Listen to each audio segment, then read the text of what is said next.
Elaboration Likelihood Model. The Elaboration Likelihood Model, ELM, of persuasion is a dual-process theory describing the change of attitudes. The ELM was developed by Richard E. Petty and John Cacioppo in 1980. The model aims to explain different ways of processing stimuli, why they are used, and their outcomes on attitude change. The ELM proposes two major routes to persuasion, the central route and the peripheral route. Origin. Elaboration Likelihood Model is a general theory of attitude change. According to the theory's developers Richard E. Petty and John T. Cacioppo, they intended to provide a general framework for organizing, categorizing, and understanding the basic processes underlying the effectiveness of persuasive communications. The study of attitudes and persuasion began as the central focus of social psychology, featured in the work of psychologists Gordon Allport, 1935, and Edward Ellsworth Ross, 1908. Allport described attitudes as the most distinctive and indispensable concept in contemporary social psychology. Considerable research was devoted to the study of attitudes and persuasion from the 1930s through the late 1970s. These studies embarked on various relevant issues regarding attitudes and persuasion, such as the consistency between attitudes and behaviors and the processes underlying attitude/behavior correspondence. However, Petty and Cacioppo noticed a major problem facing attitude and persuasion researchers to the effect that there was minimal agreement regarding if, when, and how the traditional source, message, recipient, and channel variables affected attitude change. Noticing this problem, Petty and Cacioppo developed the Elaboration Likelihood Model as their attempt to account for the differential persistence of communication-induced attitude change. Petty and Cacioppo suggested that different empirical findings and theories on attitude persistence could be viewed as stressing one of two routes to persuasion which they presented in their Elaboration Likelihood Model. Routes. The Elaboration Likelihood Model proposes two distinct routes for information processing, a central route and a peripheral route. The ELM holds that there are numerous specific processes of change on the elaboration continuum ranging from low to high. When the operation processes at the low end of the continuum determine attitudes, persuasion follows the peripheral route. When the operation processes at the high end of the continuum determine attitudes, persuasion follows the central route. Central route. The central route is used when the message recipient has the motivation as well as the ability to think about the message and its topic. When people process information centrally, the cognitive responses, or elaborations, will be much more relevant to the information, whereas when processing peripherally, the individual may rely on heuristics and other rules of thumb when elaborating on a message. Being at the high end of the elaboration continuum, people assess object-relevant information in relation to schemas that they already possess, and arrive at a reasoned attitude that is supported by information. It is important to consider two types of factors that influence how and how much one will elaborate on a persuasive message. The first are the factors that influence our motivation to elaborate, and the second are the factors that influence our ability to elaborate. Motivation to process the message may be determined by a personal interest in the subject of the message, or individual factors like the need for cognition. However, if the message recipient has a strong, negative attitude toward the position proposed by the message, a boomerang effect, an opposite effect, is likely to occur. That is, they will resist the message and may move away from the proposed position. Two advantages of the central route are that attitude changes tend to last longer and are more predictive of behavior than the changes from the peripheral route. Overall, as people's motivation and ability to process the message and develop elaborations decreases, the peripheral cues present in the situation become more important in their processing of the message. Peripheral route. The peripheral route is used when the message recipient has little or no interest in the subject and/or has a lesser ability to process the message. Being at the low end of the elaboration continuum, recipients do not examine the information as thoroughly. With the peripheral route, they are more likely to rely on general impressions, for example this feels right/good, early parts of the message, their own mood, positive and negative cues of the persuasion context, etc. Because people are cognitive misers, looking to reduce mental effort, they often use the peripheral route and thus rely on heuristics, mental shortcuts, when processing information. When an individual is not motivated to centrally process an issue because they lack interest in it, or if the individual does not have the cognitive ability to centrally process the issue, then these heuristics can be quite persuasive. Robert Cialdini's Principles of Social Influence, 1984, which include commitment, social proof, scarcity, reciprocation, authority, as well as liking the person who is persuading you, are some examples of frequently used heuristics. In addition, credibility can also be used as a heuristic in peripheral thinking because when a speaker is seen as having a higher credibility, then the listener may be more likely to believe the message. Credibility is a low-effort and somewhat reliable way to give us an answer of what to decide and/or believe without having to put in much work to think it through. Peripheral route processing involves a low level of elaboration. The user isn't scrutinizing the message for its effectiveness. If these peripheral influences go completely unnoticed, the message recipient is likely to maintain their previous attitude towards the message. Otherwise, the individual will temporarily change his attitude towards it. This attitude change can be long-lasting, although durable change is less likely to occur than it is with the central route. Determinants of route. The two most influential factors that affect which processing route an individual uses are motivation, the desire to process the message, see Petty and Cacioppo, 1979, and ability, the capability for critical evaluation, see Petty, Wells, and Brock, 1976. The extent of motivation is in turn affected by attitude and personal relevance. Individuals' ability for elaboration is affected by distractions, their cognitive busyness, the extent to which their cognitive processes are engaged by multiple tasks, and their overall knowledge. Motivation. Attitudes towards a message can affect motivation. Drawing from cognitive dissonance theory, when people are presented with new information, a message, that conflicts with existing beliefs, ideas, or values, they will be motivated to eliminate the dissonance, in order to remain at peace with their own thoughts. For instance, people who want to believe that they will be academically successful may recall more of their past academic successes than their failures. They may also use their world knowledge to construct new theories about how their particular personality traits may predispose them to academic success. Kunda, 1987. If they succeed in accessing and constructing appropriate beliefs, they may feel justified in concluding that they will be academically successful, not realizing that they also possess knowledge that could be used to support the opposite conclusion. Personal relevance can also affect an individual's degree of motivation. For instance, undergraduate students were told of a new exam policy that would take effect either 1 or 10 years later. The proposal of the new exam policy was either supported by strong or weak arguments. Those students who were going to personally be affected by this change would think more about the issue than those students who were not going to be personally affected. An additional factor that affects degree of motivation is an individual's need for cognition. Individuals who take greater pleasure in thinking than others tend to engage in more effortful thinking because of its intrinsic enjoyment for them, regardless of the importance of the issue to them or the need to be correct. Ability.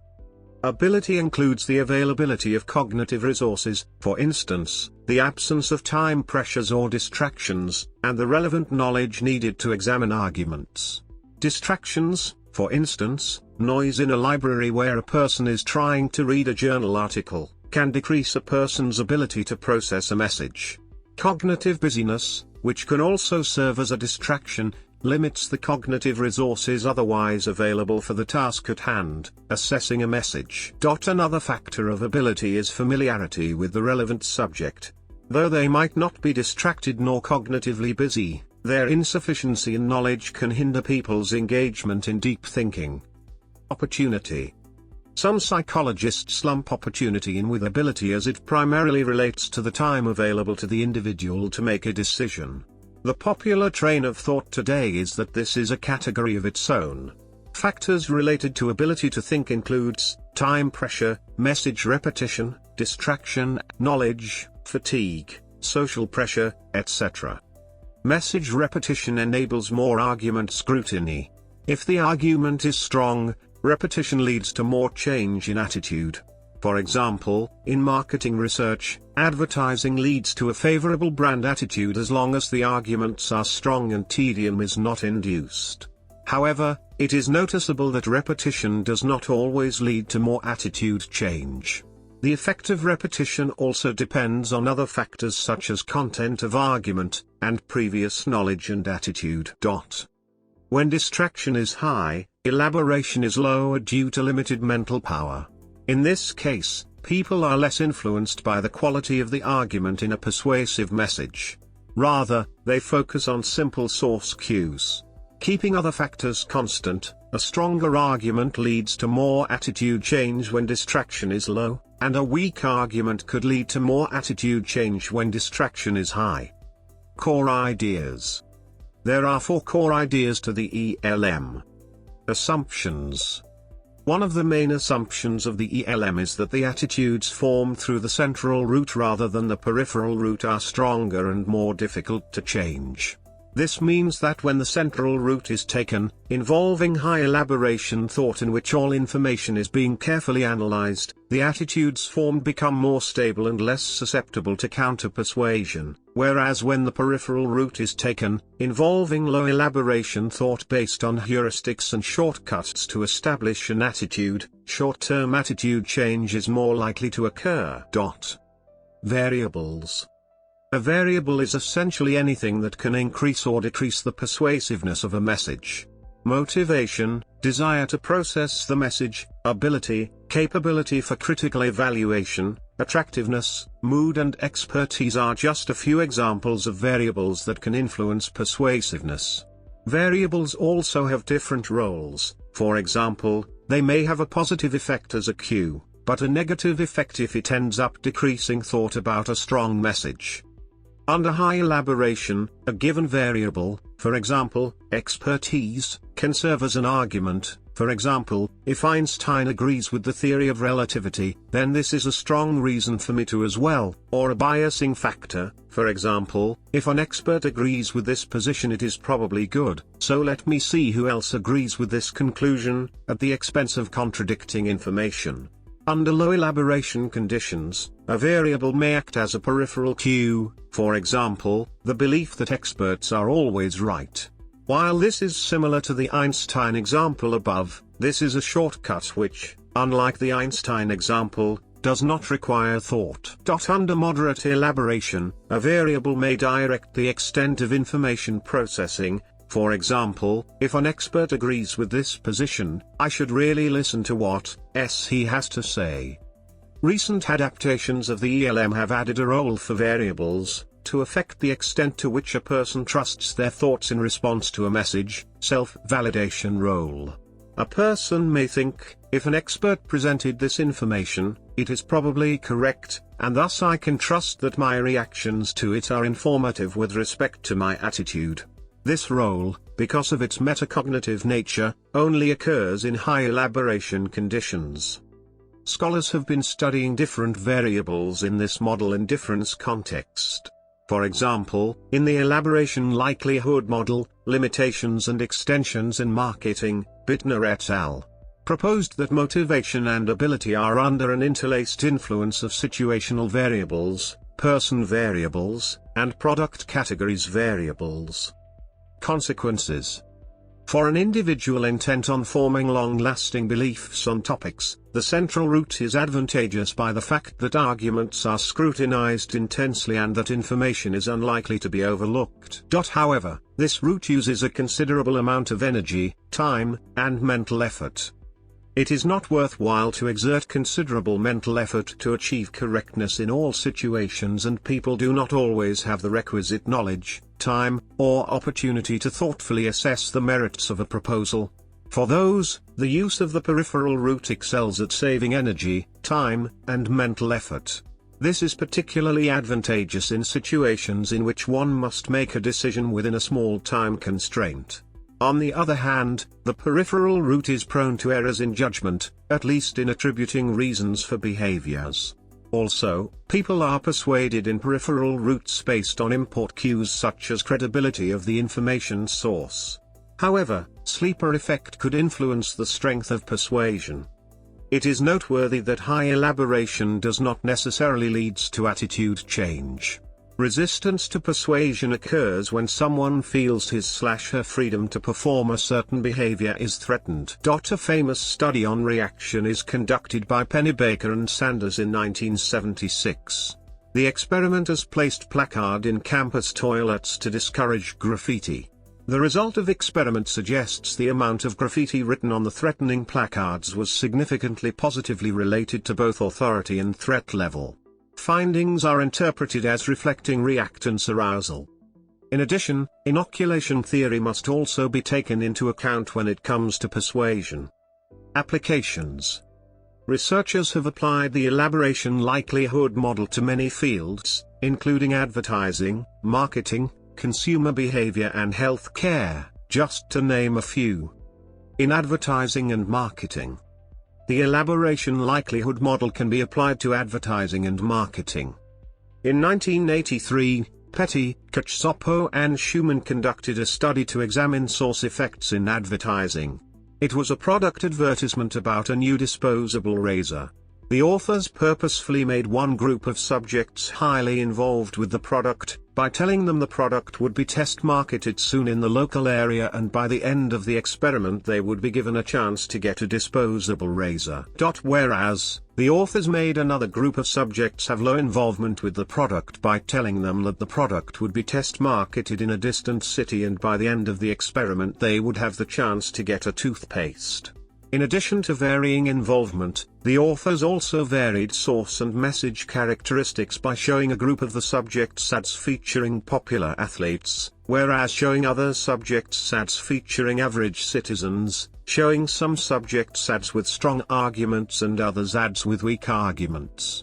This experiment shows that when the elaboration likelihood was low, featuring famous athletes in the advertisement would lead to more favorable product attitudes, regardless of the strength of the product attributes presented. Whereas when elaboration likelihood was high, only the argument's strength would manipulate affected attitudes. Lee et al. Supported the studies on that product involvement strengthens the effects of endorser product congruence on consumer responses when the endorser's expertise is well related with product to create source credibility. Lee's finding also helps to understand celebrity endorsement as not only a peripheral cue but also a motivation for central route. Later in 1985, Bittner, Mary J., and Karl Obermüller expand this model theoretically in the field of marketing. They proposed in the marketing context, the determinant of routes is more complex, involving variables of situation, person, and product categories. Tramp et al. 2010, also discovered that product relevance is directional proportional to the attractiveness.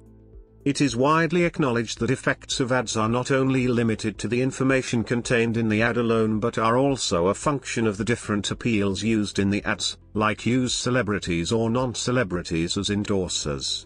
In a study conducted by Rollins and Buttado in 2013, ELM theory was the framework used to understand and evaluate the underlying mechanisms describing the relationships between endorser type, disease state involvement and consumer response to direct-to-consumer advertisements, DTCA. The findings showed while endorser type did not significantly affect consumer attitudes, behavioral intentions and information search behavior, level of disease state involvement, though, did.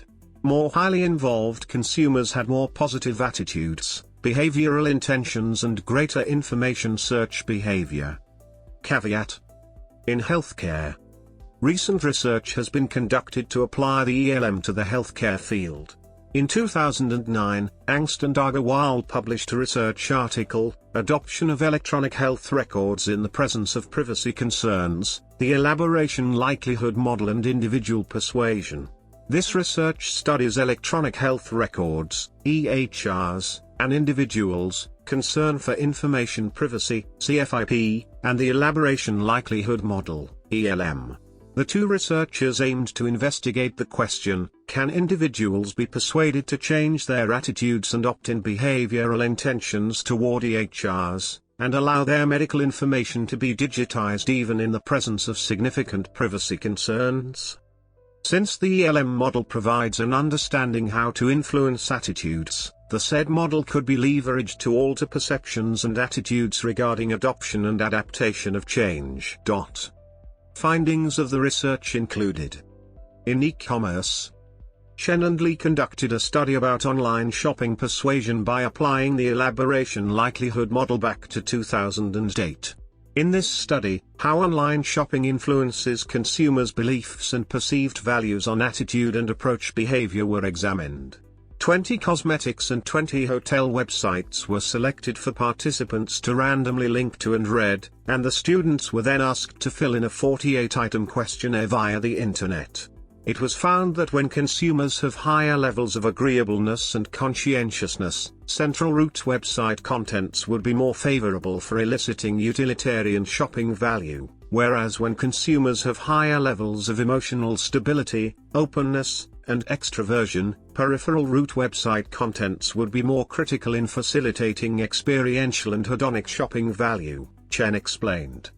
In 2009, another study about the effects of consumer skepticism on online shopping was conducted by Sher and Lee. Data on young customers' attitudes about a product were acquired through an online experiment with 278 college students, and two findings emerged after analysis.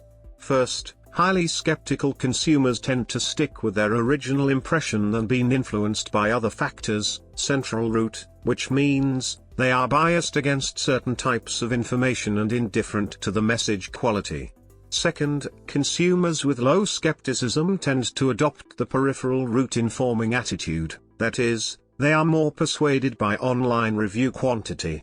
Lee indicated, these findings contribute to the ELM research literature by considering a potentially important personality factor in the ELM framework.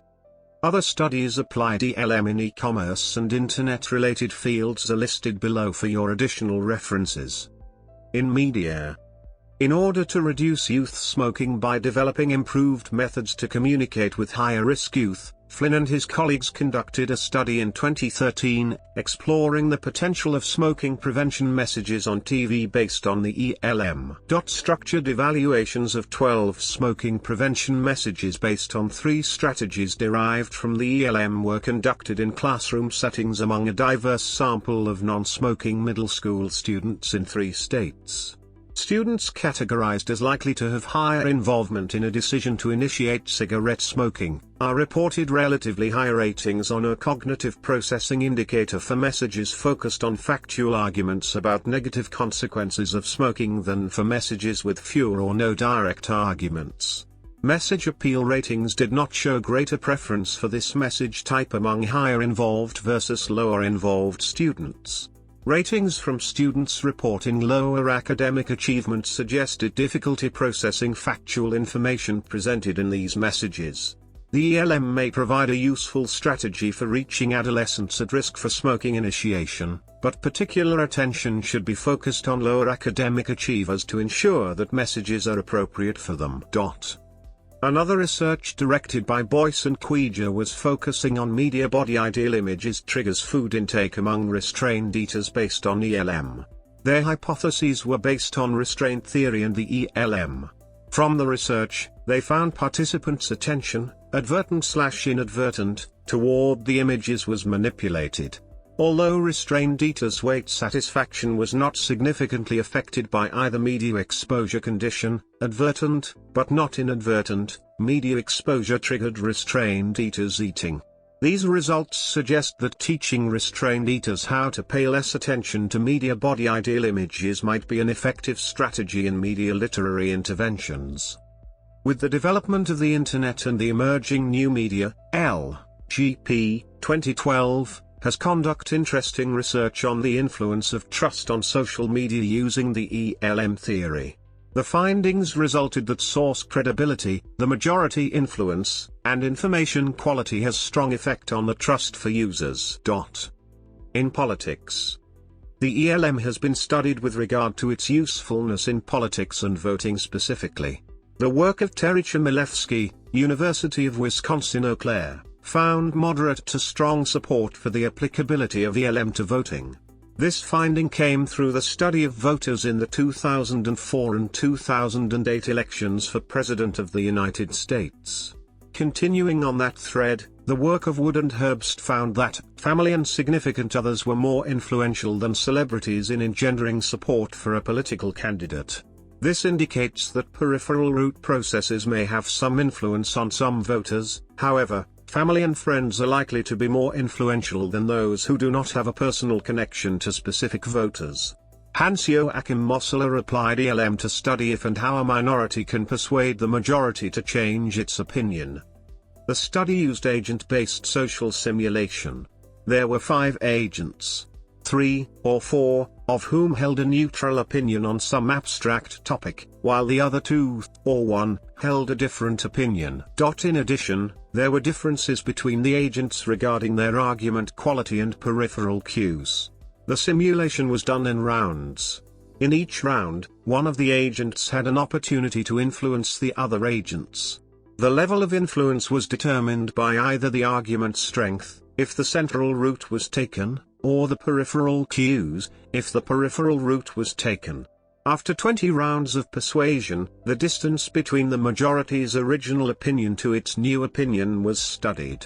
It was found that the peripheral cues of the minority were more important than the argument quality, i.e., a minority with strong arguments but negative cues, for example, different skin color or bad reputation, did not succeed in convincing the majority, while a minority with weak arguments and positive cues, for example, appearance or reputation, did succeed. The results depend also on the level of personal relevance, how much the topic is important to the majority and to the minority. Social media impact on politics. ELM has been utilized to look at the effect of social media on politics. One study on the effect of Twitter on politics, by Wu, Wang, Deng, and Chang, found that certain types of tweets, one central route, one peripheral route, are most effective in political persuasion. Informative tweets, central, have been shown to produce a consistent impact on opinion convergence. Effective tweets, peripheral, have been shown to be more inconsistent. In mental health counseling. Counseling and stigma. One of the most common reasons why an individual does not attend counseling is because they are worried about the falling into a stigma, being considered crazy, or having serious issues. This stigma, which was prevalent 30 years ago, still exists today. Fortunately, an implementation of the ELM can help increase the positive perceptions of counseling amongst the undergraduate student population. Students that repeatedly watched a video that explained the function and positive outcomes of mental health counseling demonstrated a significant and lasting change in their perception to counseling. Students who watched the video once or not at all maintained a relatively negative view towards counseling. Thus, repeated exposure towards the positive elements of counseling lead towards a greater elaboration and implementation of the central route to combat negative social stigma of counseling. Most negative intuitions exist within the realm of the peripheral route, and therefore to work against stigmas the general public needs to engage their central route of processing. Counselor credibility. The more credible a counselor is perceived as, the more likely that counseling clients are to perceive the counselor's advice as impactful. However, counselor credibility is strongly mediated by the degree to which the client understands the information conveyed by the counselor. Therefore, it is extremely important that counseling clients feel that they understand their counselor. The use of metaphor is helpful for this. Metaphors require a deeper level of elaboration, thereby engaging the central route of processing. Kendall, 2010, suggests using metaphor in counseling as a valid method towards helping clients understand the message/psychological knowledge conveyed by the client. When the client hears a metaphor that resonates with them, they are far more likely to trust and build positive rapport with the counselor. Methodological considerations. In designing a test for the aforementioned model, it is necessary to determine the quality of an argument, i.e., whether it is viewed as strong or weak. If the argument is not seen as strong, then the results of persuasion will be inconsistent. A strong argument is defined by Petty and Cacioppo as one containing arguments such that when subjects are instructed to think about the message, the thoughts they generate are fundamentally favorable. An argument that is universally viewed as weak will elicit unfavorable results, especially if the subject considers it under high elaboration, thus being the central route. Test arguments must be rated by ease of understanding, complexity and familiarity. To study the root of the elaboration likelihood model, the arguments must be designed for consistent results. Also, when assessing persuasion of an argument, the influence of peripheral cues needs to be taken into consideration, as cues can influence attitude even in the absence of argument processing. The extent or direction of message processing also needs to be taken into consideration when assessing persuasion, as variables can influence or bias thought by enabling or inhibiting the generation of a particular kind of thought in regard to the argument. While the ELM theory continues to be widely cited and taught as one of the major cornerstones of persuasion, questions are raised concerning its relevance and validity in 21st century communication contexts. Misinterpretations of the theory. Some researchers have been criticized for misinterpreting the ELM. One such instance is Kruglanski and Thompson, who write that the processing of central or peripheral routes is determined by the type of information that affects message persuasion. For example, message variables are only influential when the central route is used, and information like source variables is only influential when the peripheral route is used. In fact, the ELM does not make statements about types of information being related to routes. Rather, the key to the ELM is how any type of information will be used depending on central or peripheral routes, regardless of what that information is. For example, the central route may permit source variables to influence preference for certain language usage in the message, for example beautiful, or validate a related product, for example cosmetics, while the peripheral route may only lead individuals to associate the goodness of source variables with the message. Theoretically, all of these could occur simultaneously. Thus, the distinction between central and peripheral routes is not the type of information being processed, as those types can be applied to both routes, but rather how that information is processed, and ultimately whether processing information in one way or the other will result in different attitudes. A second instance of misinterpretation is that processing of the central route solely involves thinking about the message content and not thoughts about the issue. Petty and Cacioppo, 1981, stated if the issue is very important to the person, but the person doesn't understand the arguments being presented in the message, or if no arguments are actually presented, then elaboration of arguments cannot occur. Nevertheless, the person may still be able to think about the issue. Therefore, issue-relevant thinking is still a part of the central route and is necessary for one to think about the message content. Lastly, a third instance of misinterpretation by Kruglanski and Thompson is the disregard for the quantitative dimension presented by the ELM and more focus on the qualitative dimension. This quantitative dimension is the peripheral route involves low elaboration persuasion that is quantitatively different from the central route that involves high elaboration. With this difference, the ELM also explains that low elaboration persuasion processes are qualitatively different as well. It is seen as incorrect if the ELM focuses on a quantitative explanation over a qualitative one. However, one of the ELM's key points is that elaboration can range from high to low, which is not incorrect, as data from experiments conducted by Petty, 1997, as well as Petty and Wegener, 1999, suggest that persuasion findings can be explained by a quantitative dimension without ever needing a qualitative one. Issues concerning the ELM. In 2014, J. Kitchen et al. Scrutinized the literatures of the ELM for the past 30 years. They came up with 4 major research areas that have received most significant criticism. The descriptive nature of the model. The first critique concerns the model's initial development. Considering that the ELM was built upon previous empirical research and a diverse literature base to unify disparate ideas, the model is inherently descriptive because of the intuitive and conceptual assumptions underlying.